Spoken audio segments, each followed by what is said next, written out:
We'll give you a little bit more close up of these three guys over here.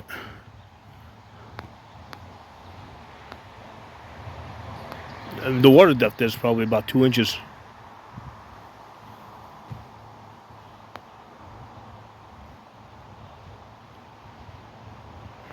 Now it's starting to go into the slightly deeper area.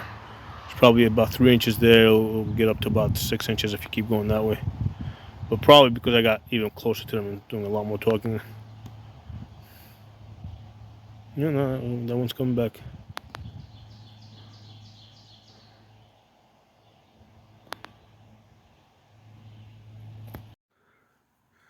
So I got 4 goldfish acting really weird.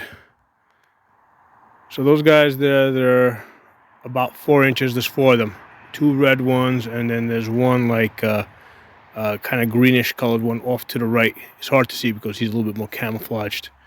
So yeah, these guys are about 4 inches. I'm trying to figure out what they are doing over here on like the shallow end, okay? Because this is like the very shallow end of the pond. Normally this area over here dries up.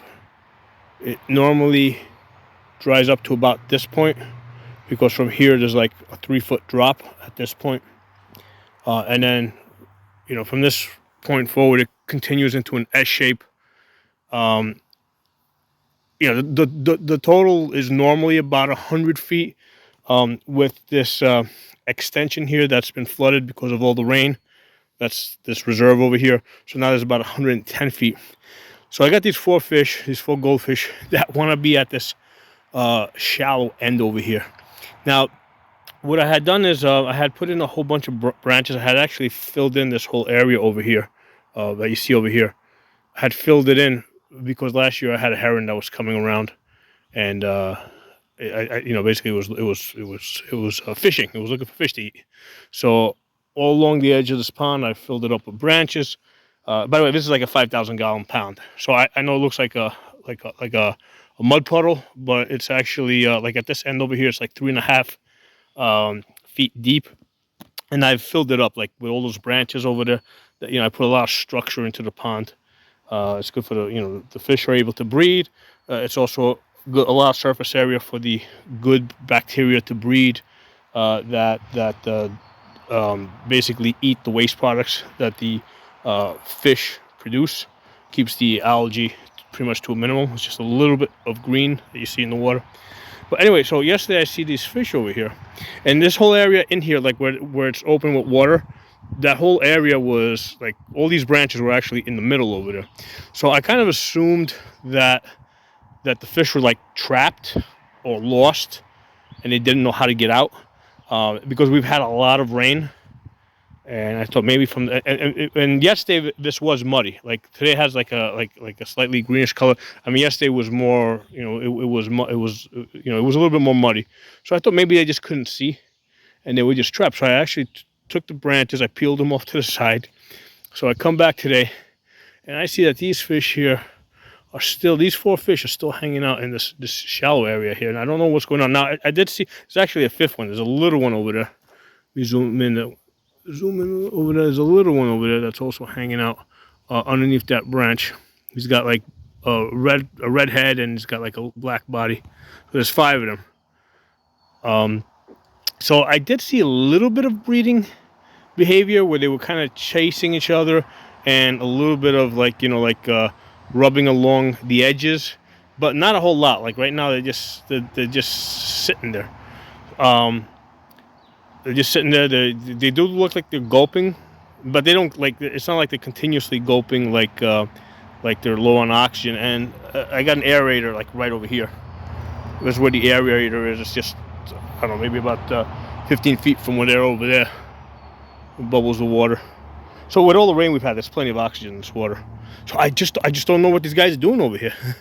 And the other interesting thing, and this is like a behavior thing, is like normally these fish are like very skittish. Like if they see a shadow, like I have to kind of creep up on them normally, because if they see like a shadow, they'll like scatter. And here I'm able to actually like hover on top of them. I'm like rearranging the branches a little bit, because now I got them along the edge instead of like over that area that I thought they were trapped in. And so I'm actually working around them, moving branches, and they're just still staying in that area. I did actually take a stick, and I did try like chasing them out in case like they were like really like that stupid that they were lost, and they're not. They made their way back in. Like they really want to be in this shallow area. Like I don't know what's up with these four fish here. What's going on with them? They're not chasing each other right now. They're just like hanging. They're like, you know, there's a little bit of movement.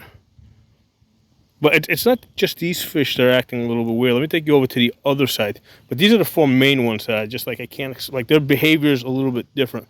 Let's walk along the pond. So this pond varies. Like at some points it's like about 4 feet wide. And then at some points it goes all the way up to like almost 8 feet wide. This area here, it's like 3.5 feet deep over here. And then from like this point forward, like the bulk of it is 3 feet deep. Little red little one right there, just hanging out in the water. So this area over here that we're walking now, this is all about 3 feet deep. There's another guy over there. And then from this point back, from here, actually from here back, it's about 2 feet deep until we get to about this tree that I got over here. It's kind of funny. I put this tree branch that broke off, and the leaves actually like bloomed, even though it's just a branch off of a tree. Because I put this over the winter time, and in the spring the branches actually bloomed. So anyway, so it's about 2 feet deep from here, and then from here back it goes from like 1 foot to about like 6 inches over there. 8 to 6, like this area here is like 8 to 6 inches. So I had another goldfish in this area here. See a bunch of little ones over there swimming around. So I had one goldfish here before that was sort of doing the same thing. It was kind of funny because it was kind of acting like a monkey on these branches here, where it was like going over and under these branches that you see over here. Like at some points it was going like sideways. It seemed like it was like struggling to access some food or something. But I mean, there's plenty of food in this pond. Yeah, I mean, again, just like a weird behavior. Like I said, it's actually been very cold. It's been a very cold May. At night, it was going down into like into the low 40s. And we've had a lot of rain. And even like June 1st, I think it was like at night, it was like 43 degrees. Today's like June 2nd. It finally warmed up a little bit today. So right now where I'm standing, it's about, like I think it's probably warmed up to about 65 degrees, 64, 65. And when I looked at the water temperature, at the beginning of the day it was about 55 degrees. And they were still doing that funky shit over there. You know, they were still in that area when it was like 55 degrees. Right now it's warmed up to about 64 degrees. And I got 2 thermometers in this pond. So water's 64 degrees. And it's not too hot, it's not too cold. The fish are active. I mean, they're active anytime. As soon as it gets over 55 degrees in the water, they start swimming around. They start doing stuff. So it's not too hot, not too cold. So I'm just trying to figure out what those fish are doing on the other end over there. It's just a weird behavior I haven't seen before. And I think the water, because I looked at it earlier. Like I said, it was 55 degrees. It just warmed up. That's why these guys over here, they're starting to swim around that you see over here. These are the little ones, maybe 2-inch ones. They're starting to swim around now that it's warmed up a little bit. So the shallow areas are obviously going to get warmer than the areas that are deeper, because especially where the sun's hitting it. There's 2 really nice shubunkins in there. You just look at the colors on those. I don't know if they'll show up on the camera. The small ones are like 2 inches, but they got some nice color on them, like red and bluish and whitish, almost like a marble color. Just got those a few weeks ago, and they're fine. So yeah, for the most part, like I only feed this fish like maybe once a week, twice a week now, because I know they're in their breeding season.